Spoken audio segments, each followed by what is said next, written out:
Welcome to Retail Wars. I've called this short presentation Retail Wars because we're going to look at the financial share price fundamental performance of a number of retailers. So we're going to look at retailers who are in the fast moving consumer goods space. Let's call it mostly food retailers: Shoprite, Pick n Pay, Woolworths. And we're going to look at some of the clothing retailers. We're going to look at Mr. Price, Truworths, and the Foschini Group. Before we do that, let's have a look at some market context. Here's the all share returns going back to 1980. What I want to draw your attention to is that we are now in the longest recession in the last 40 years. 4 years is my measurement of our recession. No one's actually calling it that because it doesn't meet the technical requirements to be called a recession. In other words, we haven't had 2 quarters of negative GDP growth, and of course it hasn't met the emotional requirements, and typically those emotional requirements come from a large fall in the market, which is what we've seen here historically. We haven't had this major fall. We've just had this 4 years of sideways drift. So let's take a closer look at what's happened over the last 4 years, and for that I'm using the top 40. In fact, this is the Satrix 40, and here we see from the fourth quarter of 2014 is where I started drawing my box. You could probably take this backwards a little bit, but here's the sideways drift that happened until the end of the second quarter of 2017. We saw some nice share price growth in the market in late 2017, but since then the market has just drifted on down back into this zone and is now maybe at the top end of this box, creating its own signature of sideways drift here. So I call this a signature here because we're going to see that this appears in many of the charts that we're going to look at that are coming up. So let's dive on in. Here's a quick overview of this first group of companies that I'm going to look at: Shoprite, Pick n Pay, and Woolworths. What you'll notice here in Shoprite is some good share price growth. You'll also notice what looks like good share price growth in Pick n Pay, but it's underperforming the market. And while Woolworths has had a fantastic run, of late their share price has come back quite strongly post the David Jones acquisition. We're going to look at Mr. Price, Truworths, and Foschini as a second cluster of retailers. And the signature that you can see here is that over the last few years there's this general sideways drift in the share price, more so with Truworths, a longer sideways drift, but all of them showing this little signature that is this growth in share price towards the end of 2017 and decline in 2018. The same here in Truworths, and the same here, sorry, this is the Foschini Group, and the same here in Truworths. So let's head back and have a look at Shoprite. If you invested R1 in Shoprite in 2005, your R1 would now be worth 15 Rand 24. R1 invested in the all share index would be worth 4 Rand 31. So some fantastic outperformance. What's the cause of that outperformance?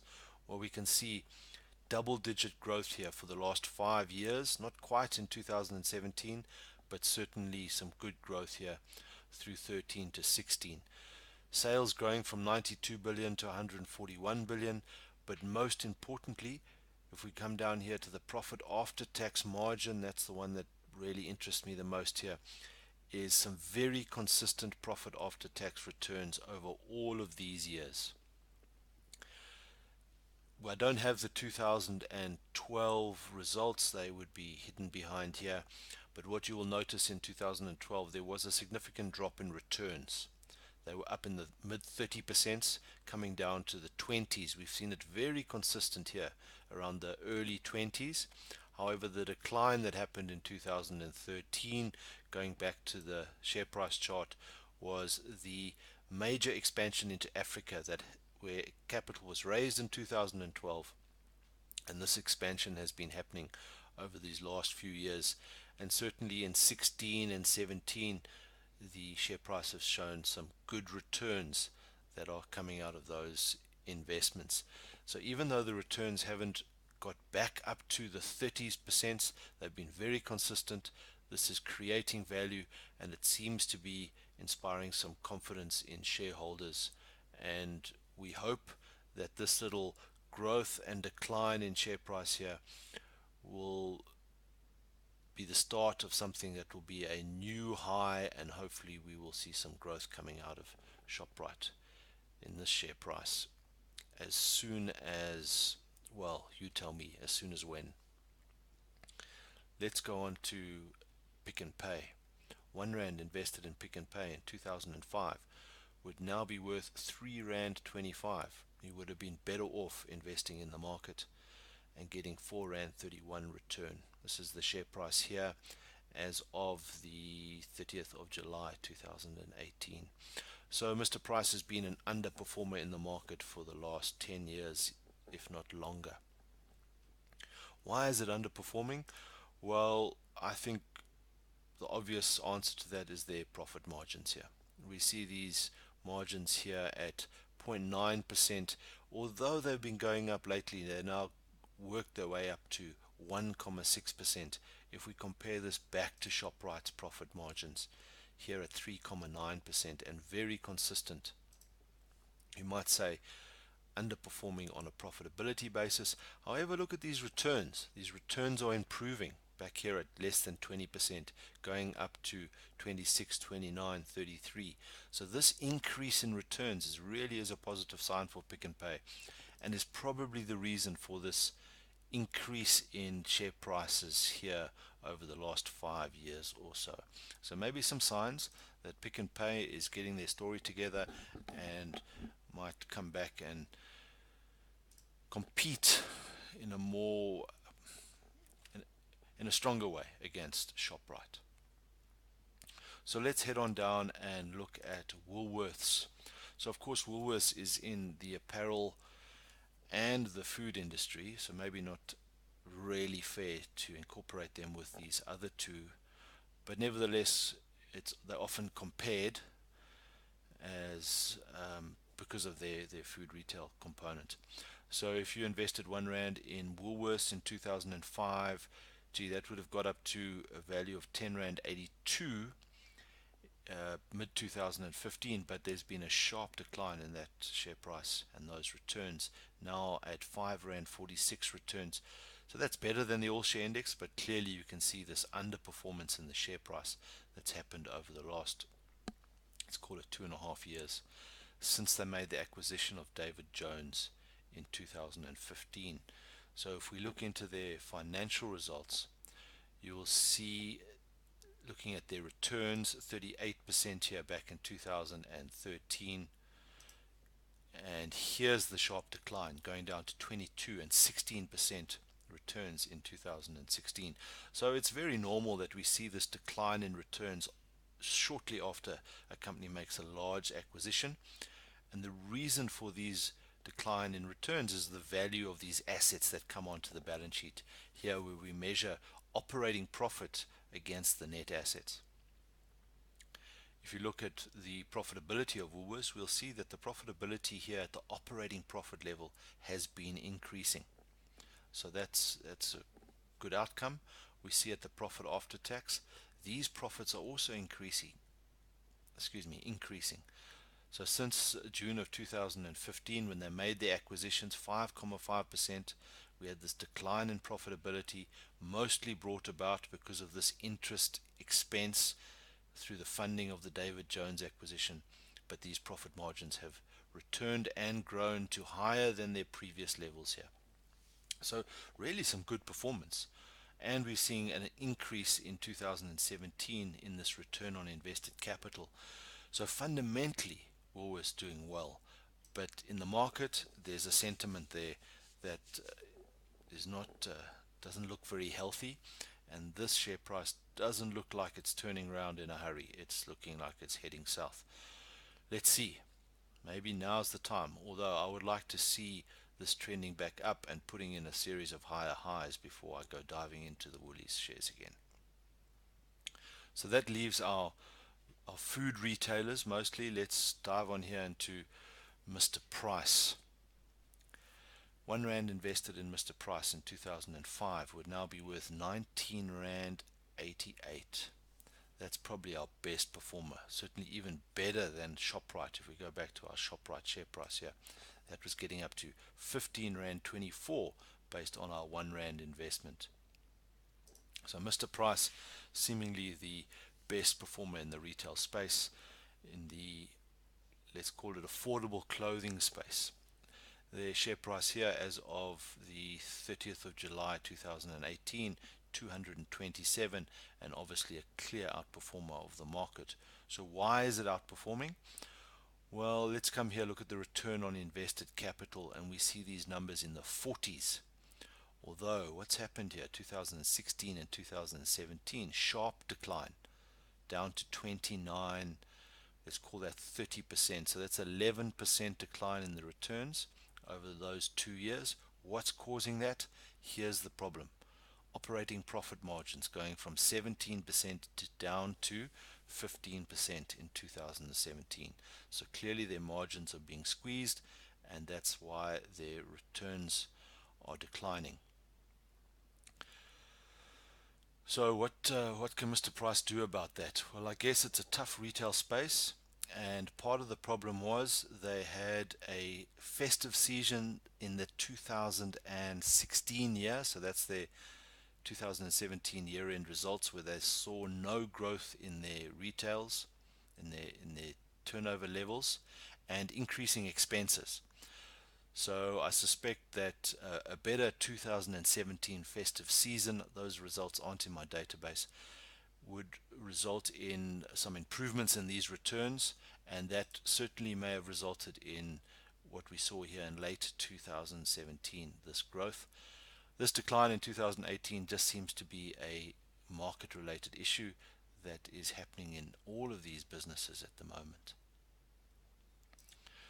Truworths, R1 invested in Truworths in 2005 would be 4 Rand 85 now. So a little bit better than the 431 if you had invested in the all share index. However, for the last 1, 2, 3, 4, 5, 6, 7 years, this share price just seems to have drifted. There seems to be no real outperformance here with regards to the market. So we want to go find out, well, why is that the case? So let's dive into their results here, and we'll see return on invested capital 31% in 2014 and 2013. That has declined down to 22%. Why has that happened? Let's look at their operating profit margins. We see this going from 26% all the way down to 15%. We are seeing exactly the same trend here as Mr. Price. These declining profit margins in a tough retail space where the consumer is clearly under pressure, and hence this kind of 4-year recession that we're in. Maybe that's the signature of this recession. If we look here at the profit after tax numbers for Truworths, we see the same trend, 24% declining to 15%, and I think those declining margins speaks volumes as to why this share price just can't seem to go anywhere. It's worth noting with Truworths, they have a very large interest received component here, 1.4 billion interest received. So I'm interested in what's the interest income in relation to the sales income. It's a little bit less than 10%. That tells me to what degree they're a loan shark and what risk they face with regards to credit risk in lending this money out. Of course, this income is not measured as part of this return on invested capital. These returns are measured using the operating profit. However, strictly speaking, for Truworths, we should add in this interest income in those returns. That would show higher returns here. However, you would still see the declining returns in Truworths because of the squeezing margins. Next on our list is the Foschini Group. R1 invested in the Foschini Group in 2001 would have got you a return of R4.80 by 2018, just a little bit better than the all share index. And in fact, whether you invested in the Foschini Group to get R4.80 or whether you invested in Truworths to get R4.85 as a return, no material difference in the returns of those two companies. And if we look at the share price performance here over the last, let's call it 1, 2, 3, 4, 5, 6, 7 years, we see a similar thing as we see with Truworths. This returns chart here just going sideways, no real outperformance of the market, maybe following the market with a little more volatility than the market. So what's happening in the income statement? Returns here of 22%, going down to 17, and then coming up a little bit to in the space of 21 or 20%. What I notice when I look at the Foschini Group is we see some yo-yoing of the operating profit, 8.1% up to 9.8, down to 7.1, up to 9.5, down to 8.8. So certainly not consistent here. Noting that there's an acquisition that came on board here, maybe a series of acquisitions. I don't know the details of who those were in March 2016 year end. But if we look at their profit after tax, what we note here is 15% profit after taxes here, declining to, let's call it 10% over the last 3 years. So declining profit margins in this business as well is probably one of the major reasons why the share price can't seem to go anywhere. And as a recap, I want to look through these charts again quickly and just show you this signature at the moment, this end of 2017 growth decline in 2018. Of course, this is ShopRite. That little signature, we see it in Pick n Pay as well. There's the growth in 2017, declining in 2018. Well, we see it in Woolworths as well. Here's 2017. There were signs of recovery here, but 2018 has been quite miserable outcome for Woolworths, and no sign of that turning around at the moment.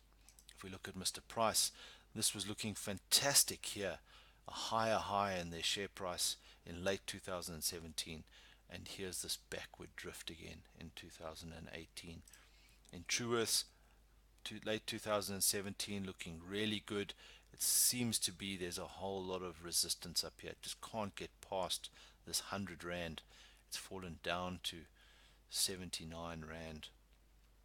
And if we look at the Foschini Group, well, this was a new high. This was doing nicely. This was in the 220 odd share price range, but drifted down to the 170. And here's this end of year signature that showed up much earlier on here in our top 40 chart, where there was this growth in the top 40 index, and here's this drift back down. So I guess the question is, what's going to happen next? Is this sidewards drift that's been happening for the last 4 years that we see at the top of our chart, is this going to continue until the elections next year? Is there some hope that post-elections the market might get into gear and start moving? I guess there's some policy issues, there's some general performance and corruption noise going on in the market. We'll have to wait and see. I'm keeping my powder dry till post the elections next year, and hoping that we'll see some signs of stuff happening here, ready to rock and roll in the South African economy again. I hope you found my Retail Wars overview useful. Cheers for now.